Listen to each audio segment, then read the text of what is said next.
Hey kids, this is Ivan. How you doing? Well, got a secret package in the mail today, along with some other packages. I already made a video talking about all that kind of junk that came all at once.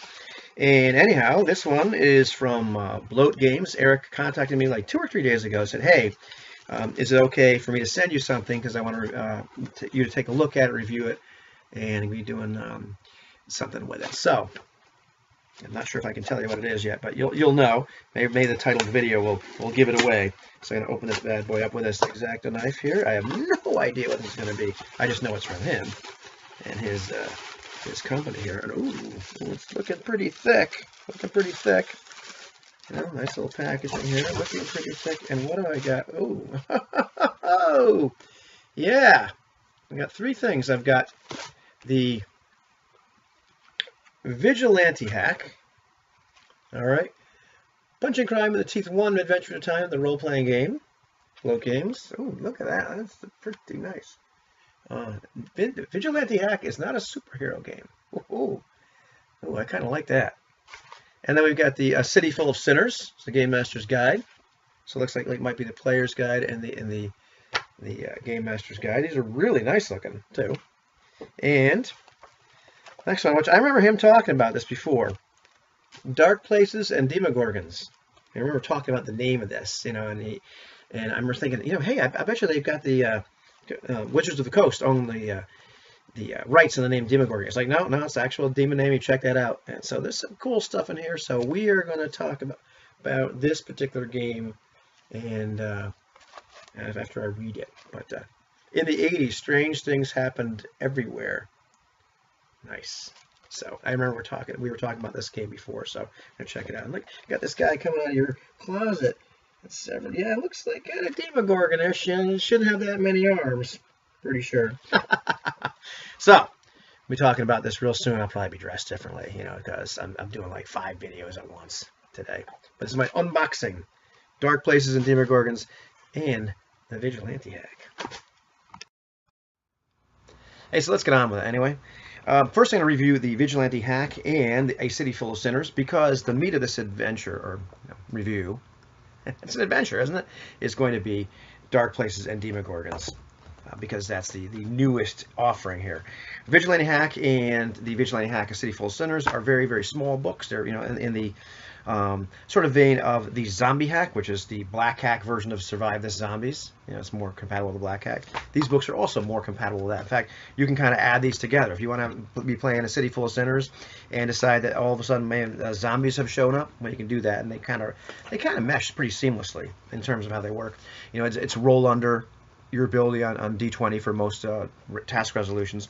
Vigilante Hack and City Full of Sinners, you know, Bloat Games books are starting to develop a look, and that's really cool. A lot of, you know, he's got awesome art in all of them, but you kind of got that little you know, puffy font up top. I couldn't tell you what that puffy font is, but it is a class-based game, and there's not a heck of a lot of difference between one class and the other. There's a little extra doodad or a little ability here and there, but it's mostly for flavor, and I think it's cool. You know, I mean, who wouldn't want to play her?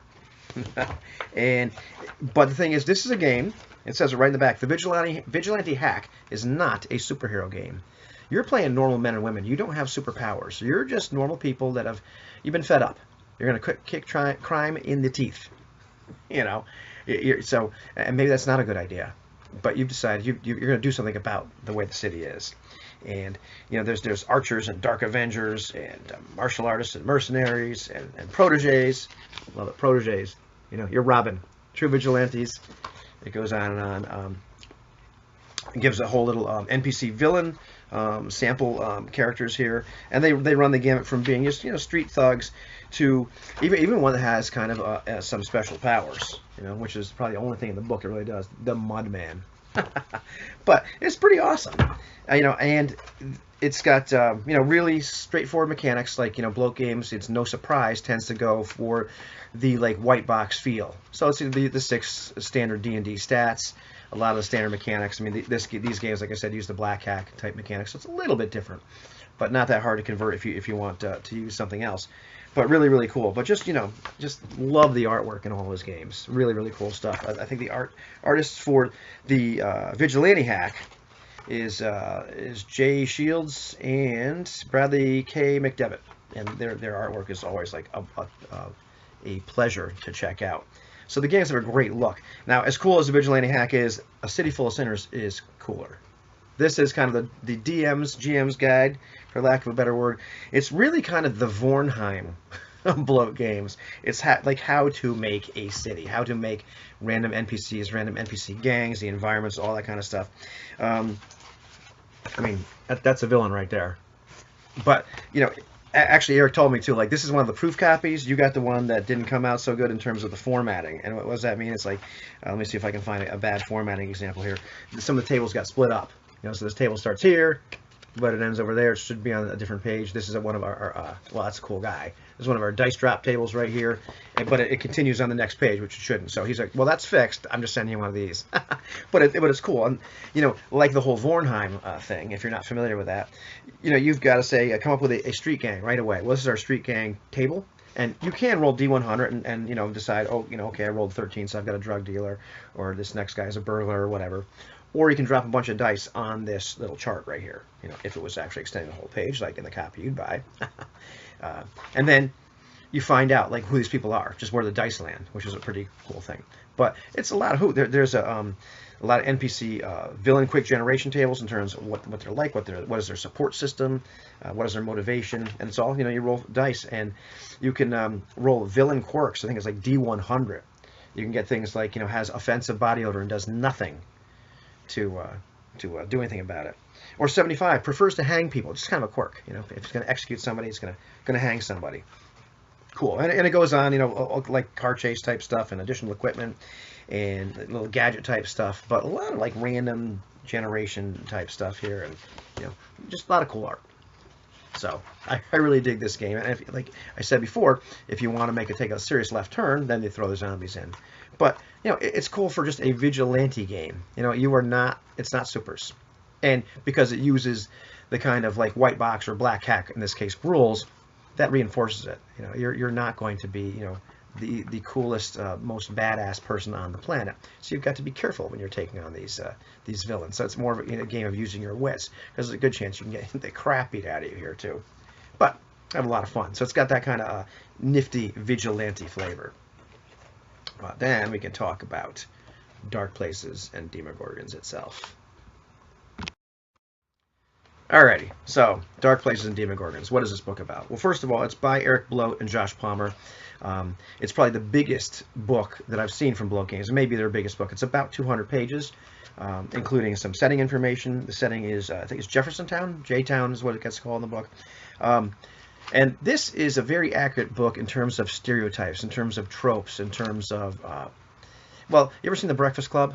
Well, those characters are in here, more or less. You know, maybe not quite so happy. But you play teenagers in the early 1980s. And I can tell you, I was there in the early 1980s, and maybe not in J-Town, but the pictures, the characterizations of people, the various cliques, you know, Chupacabra in Love was not, I don't remember that from the 80s, although I do remember playing, you know, D&D and other role-playing games, and so I knew that kind of stuff was out there. And there's a whole little bestiary in here, sample monsters, the random monster generation tables, random NPC quirks, monster quirks, that sort of thing. But it's not, you know, it's not a book full of a ton of monsters. What's going on? Well, you're a bunch of kids in J-Town. You're, you know, teenagers, and something strange is going on. It kind of has, and Eric even says in here, it's sort of got that like Adventure of the Week or Monster of the Week type feel. I don't want to say it's like Scooby-Doo, but it can kind of have that sort of feel. But I grew up watching Scooby-Doo, so I think it's kind of cool.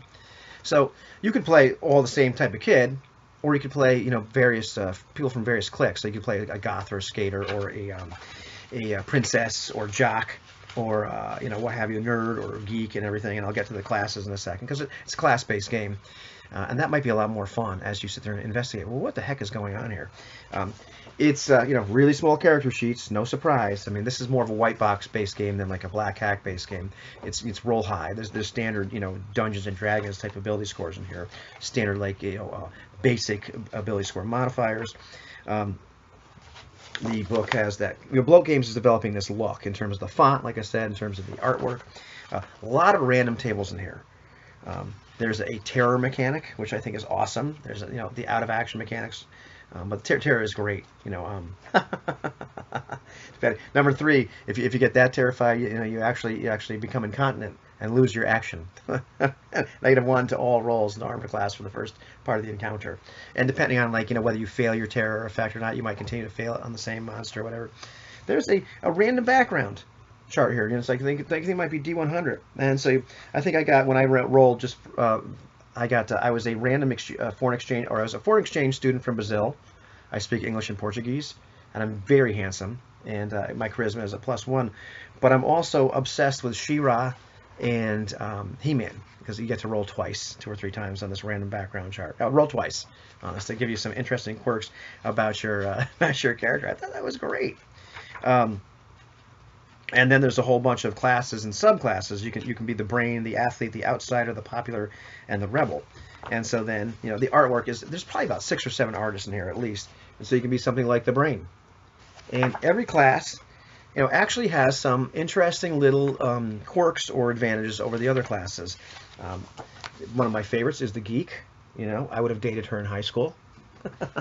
But I got, like, say, let's look at the goth. What does the goth have? Because I remember the goth having some pretty cool abilities here. The goth is actually kind of a paranormal type person. You know, they can actually see. At level 2, I think they can actually see, you know, ghosts and spirits. And then at level 3, they can start to communicate with them. And it's like a fast level progression. This is not a game where you're going to be fighting the monsters an awful lot. It's more of the kind of thing where you might lock them in an abandoned building and light it on fire, as opposed to fighting these things, because, you know, you're just, you know, it's not a combat game. I mean, you can have combat in this, but that's not really the shtick. Some of the other differences between the various classes, like you got the preppy and the metalhead, you know, and let's see what else. They got the princess. Depending on what class you are, here's our princess. Depending on what class you are, it affects your starting money. If you're like a goth or a metalhead or you know, a skater, you might, you know, have like $2d6, as opposed to you know, you might have 2d6 times $1,000 if you're a princess. And, you know, I thought that's awesome. Jock has, I think, like 2d6 times 100 or something, you know, whatever it happens to be. There's actually a skill list in here, and depending on your class, you are better at certain skills than other people. And so there are actually some pretty useful skills in here in terms of like basic athletics and computer skills and driving and paranormal, intimidation, investigation, video games. You got a video game skill here. You never know when you might need that. You never know. And so there's actually some little sample characters in here. You know, we've got a little sample character artwork, but then a whole bunch of sample characters in the book. And then it kind of jumps into like what you're going to be doing. And it gives you actually a great example of play. For those that are chronologically challenged, it's got some 1980s versus today little statistics here, so you know that, you know, people aren't going to be using their iPad, you know, or iPod or their phone now. They're going to be actually listening to something on a Walkman. And I love, you know, throughout the book are interspersed actual pictures of actual people that Eric knows. And I did not submit a picture. I should have, because I get some pictures that look just like these terrible things. And, you know, I've got a little Game Masters section here where it talks about kind of like what's going to be going on. There's no real magic or anything in this game, but there is some psionics. You can actually play. There's some alternate character classes you can play where the kids might have some kind of latent powers. Maybe you're a member of, you're an Experiment X, where they did some kind of experiments on you, or a telekinetic. And, you know, a lot of it just, it's straight out of 80s movies that we used to watch, you know, if you were there. And then it goes on to a bunch of little sample monsters, and it's not supposed to be a bestiary where, you know, you're going to pick, oh, you're going to have some gremlins, you're going to have this or that or the other thing. You know, you're going to have this is an actual NPC, you know, one-shot monster. And that has the whole story of who this girl is and why she's showing up now after being dead for years. And that's really, really cool. They got some basic dream powers in here.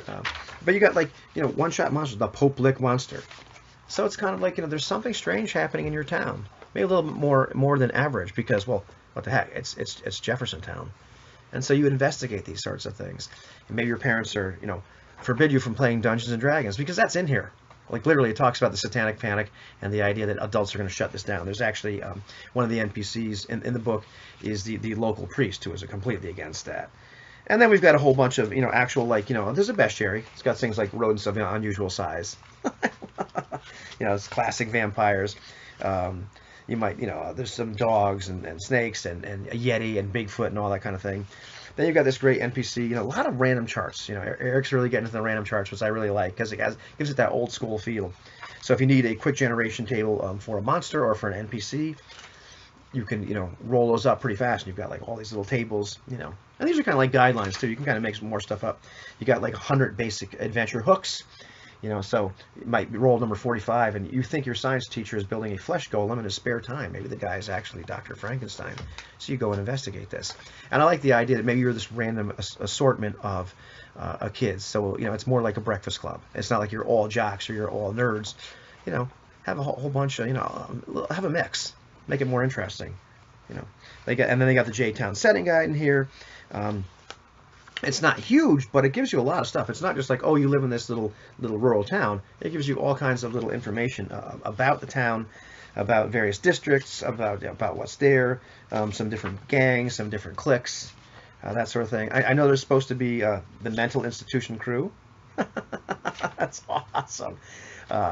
Satanic guitarist. Oh, yeah, you got some lead guitarist, Tommy Diamond, lead guitarist, a local chess master. You know. Great stuff in here. And I know there's going to be some more setting type stuff forthcoming.